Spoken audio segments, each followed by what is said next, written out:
నా పేరు డాక్టర్ లక్ష్మణ స్వామి. నేను జన విజ్ఞాన వేదిక గాజువాక ప్రధాన కార్యదర్శిను. ఈరోజు ప్రభుత్వం చెప్తున్నది ఒక్కటి సార్, అదేవిధంగా పర్యావరణ కమిటీకి ఇస్తున్న నివేదిక ఒకటి సార్. ప్రభుత్వం చెప్పిన దానికి పర్యావరణ కమిటీ ఇచ్చిన నివేదికకు అసలు ఏ సంబంధం లేదు. పర్యావరణ కమిటీ ఇచ్చిన నివేదికలు ఏమున్నదంటే ఇది మైనర్ ప్రాజెక్ట్ అంటున్నారు. మైనర్ ప్రాజెక్ట్ అయినట్లయితే ఒక రోజుకి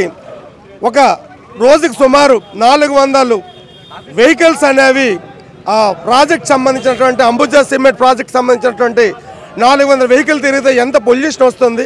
ఈరోజు అంబుజా సిమెంట్ అనేది సంవత్సరంలో 40 లక్షల టన్నులు ఉత్పత్తి చేయబోతుంది. సాధారణంగా ఒక ఇంటిలో మన కన్స్ట్రక్షన్ కోసమని ఒక సిమెంట్ బ్యాగ్ పెడితేనే ఎంతో ఇల్లు ఒళ్ళు పరిసరాలు అన్నీ కూడా అంత చండాలంగా తయారవుతాయి. అటువంటిది కూడా సంవత్సరంలో 40 లక్షల టన్నుల సిమెంట్ ఉత్పత్తి చేసినటువంటి ఈ ఫ్యాక్టరీ వల్ల సుమారు 14 కిలోమీటర్ల పరిధిలో చదరపు కిలోమీటర్ల పరిధిలో దీని ప్రభావం ఉంటుంది. దానితో పాటు 10 లక్షల మంది ప్రజలకేమో ఇబ్బంది కలుగుతుంది. అనేక రకాలైనటువంటి ఆరోగ్యాలు అనేవి చెడిపోతున్నాయి. జీవన ప్రమాణం అనేది ఆయుస్సు కూడా తగ్గిపోతుంది.